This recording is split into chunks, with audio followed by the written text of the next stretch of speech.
My second day in Mexico would see me visiting La Feria de Chapultepic. This small park was located near the city centre, so as it didn't open until 11 o'clock, I decided to take a scenic route through La Bosque de Chapultepic, a massive garden within the city centre. The walk made for a pleasant start to the morning, although I didn't plan the best route and somehow ended up having to cross the road at a rather large and complicated junction. After some narrow misses with traffic, I finally made it to the park. So I'm here today at La Fiera, which has been good fun. One of my most anticipated rides was Montana Rusa, which is now the only wooden coaster in Mexico. The structure looked very impressive. Apart from Montana Rusa, the park has 3 other roller coasters: Chimera, a Schwarzkopf triple loop coaster, Cascabel, a shuttle loop, and Raton Loco, which, as you may be able to guess from the name, is a wild mouse. The queue to enter the park moved slowly, but I eventually made it in, only to find that nearly everything in the park seemed to be shut. The log flume was shut, the drop tower was shut, loads of the flats were shut, and to make it even worse, not one of the coasters was running. The wild mouse even appeared to be in several pieces. The only 2 things that seemed to be running was an inverting pirate ship and another flat ride.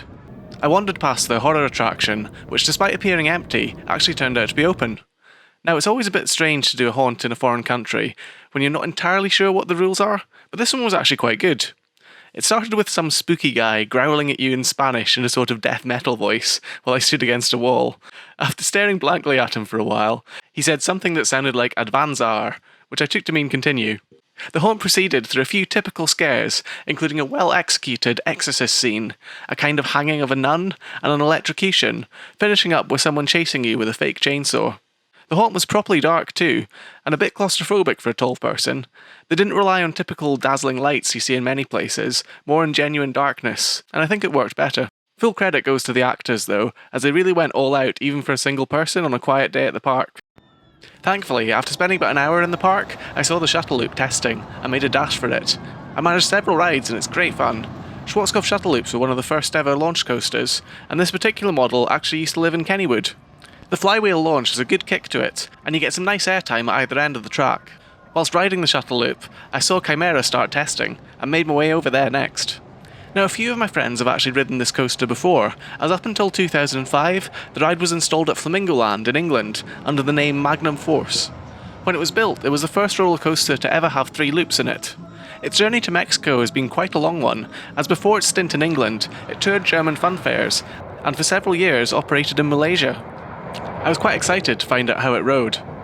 So Magnum Force, or Chimera as it's known here, absolutely crazy intense. There's some really strong positive G-force in the bottom of the drops and in the loops, and I'd say it's probably more forceful than Olympia looping. From the first drop onwards, the ride maintains a blistering pace, with dives and loops coming one after the other in rapid succession. There's even some ejector airtime in the middle of the ride too. It definitely didn't disappoint, and I'd say it's better than any of Flamingo Land's current coasters. At least until the new 10 inversion coaster opens. With Montana Rusa showing no signs of opening, I decided to make my way to Six Flags. But the Montana Rusa saga doesn't end there. On my final day in Mexico City, I had a little time to kill before my next flight, so I decided to return to the park in the hope that Montana Rusa would be running, and thankfully, it was. So for my final day in Mexico City, I've made it back to La Feria, in the vague hope I'd be able to get the Montana Rusa giant wooden coaster ridden. Thankfully, I've only just managed it. The operations were absolutely horrible. They only managed to dispatch 3 trains in the course of an hour, which when you've got a flight to catch is not that great. The coaster itself was actually a little bit disappointing as well. I thought it was going to have plenty of airtime on it, but it was sadly lacking. Anyway, now it's time to go catch a plane. With that, I jumped in a taxi and headed for the airport. The operations of Montana Rusa were particularly bad though.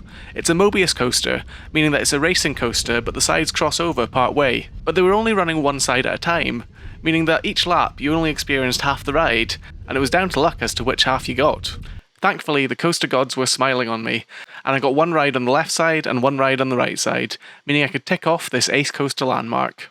Overall, I had fun at La Feria. If you're in Mexico City, it's worth stopping by to experience the 2 classic Schwarzkopf coasters.